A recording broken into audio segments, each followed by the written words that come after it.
월성원전 수사가 윤 대통령의 승승장구 행보에 날개를 달아줬을지 모르겠지만 이번 무죄 판결로 인해 윤 대통령의 레임덕에 또 가속 페달을 달아줄지도 모르겠습니다. 만일 윤 대통령이 여전히 안일하게 거부권을 남발하며 고 최상병 특검도 김건희 특검도 피하기만 한다면 한 줌의 지지층과 수구 언론조차 입을 닫거나 척질 것이며 윤 정부와 국힘은 결국 괴멸에 이를 수밖에 없을 것입니다. 더 늦어지기 전에 윤 대통령은 현 상황을 분명히 직시하고 스스로 무엇을 결단해야 하는지 심각하게 생각해 보아야 할 것입니다.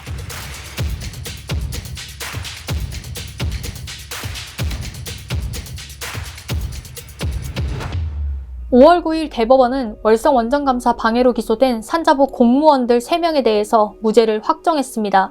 대법원은 감사원의 감사가 적법하게 이뤄진 감사 절차가 아니므로 방해 혐의를 인정할 수 없다는 원심 판단을 받아들였습니다.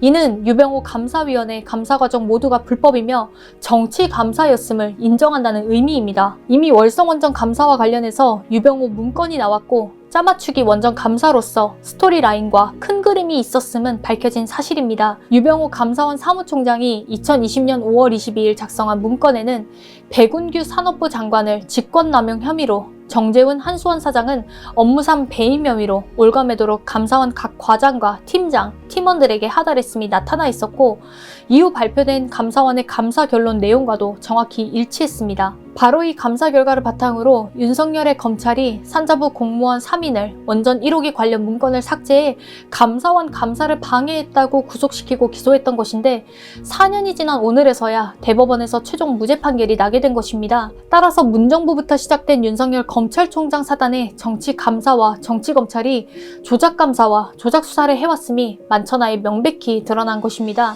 검찰 독재 윤 정부의 행태를 이제는 뼈저리게 겪어가고 있지만 결국 윤석열의 월성 수사도 확실히 온 국민이 속았던 것임을 법원에서 새삼 쐐기 박아준 셈입니다. 월성 원전 수사를 계기 삼아 조작된 영웅 신화 속에서 탄생한 윤 정부는 2022년 6월에 개국공신인 유병호를 윤 정부 첫 감사원 사무총장으로 임명 제청했는데 이는 국장에서 사무차장 및 본부장을 건너뛰고 바로 사무총장으로 직행한 것으로 전례가 없는 초고속 승진이었습니다. 또한 같은 해 8월에 감사원은 월성 원전 감사에 참여한 감사관들을 발탁 승진시키거나 연공사유를 무시하고 핵심 보직에 배치하여 월성 원전 감사에 대한 포상을 제대로 했던 바 있습니다. 그렇다면 임기 시작 내내 전 정권을 탓하며 전 정권 때려잡기로 바빴던 윤 정부 기조대로 윤 정부 감사원의 정치 감사 또한 지속됐을 것이라는 합리적 의심을 할 수밖에 없습니다. 실제로 월성 원전 조작 수사 이후에도 유병호를 중심으로 조작이라는 프레임을 씌운 통계감사, 전현희 전 국민권익위원장에 대한 표적 감사 등은 꼬리에 꼬리를 물고 계속되어 왔었습니다. 한편 현재 수구 언론들은 이번 대법원의 월성원전 공무원 무죄 판결에 매우 조용합니다. 2020년 12월 월성원전 수사 때만 해도 수구 언론들은 추미애 법무부 장관이 정치적 목적의 편파 수사라며 당시 검찰총장이던 윤 대통령을 겨냥했을 때 추윤 갈등 운운하며 추 장관의 징계를 이기고 돌아온 윤 총장이 살아있는 권력의 성역 없는 수사를 펼친다는 식으로 윤석열 영웅서사 만들기에 여념이 없었던 사실을 기억하실 것입니다. 이후 승승장구한 윤 대통령은 2021년 검찰총장직에서 물러나 대선 도전에 나섰고 심지어 윤 대통령은 월성 원전 사건을 출마 이유 중 하나라고 밝히기까지 했었습니다. 수구 언론은 그렇게 자신들이 월성 원전 수사에 열성으로 내뱉었던 기사들이 죄다 쓰레기였음이 새삼 대법원에서 또 확정됐으니 입이 10개라도 할 말이 없을 것입니다.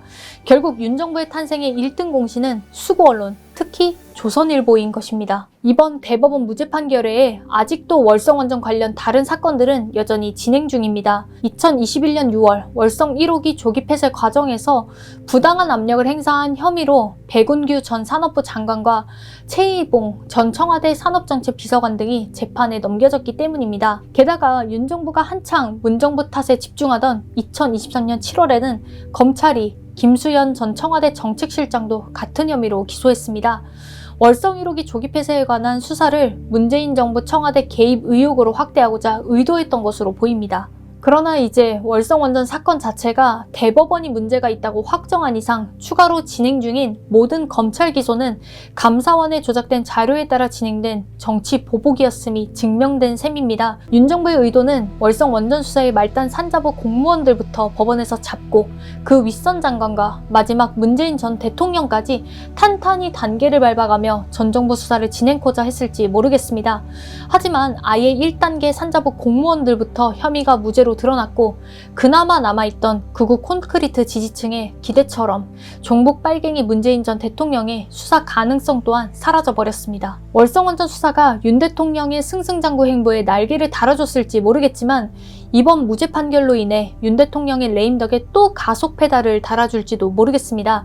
만일 윤 대통령이 여전히 안일하게 거부권을 남발하며 고 최상병 특검도 김건희 특검도 피하기만 한다면 한 줌의 지지층과 수구 언론조차 입을 닫거나 척질 것이며 윤 정부와 국힘은 결국 괴멸에 이를 수밖에 없을 것입니다. 더 늦어지기 전에 윤 대통령은 현 상황을 분명히 직시하고 스스로 무엇을 결단해야 하는지 심각하게 생각해 보아야 할 것입니다.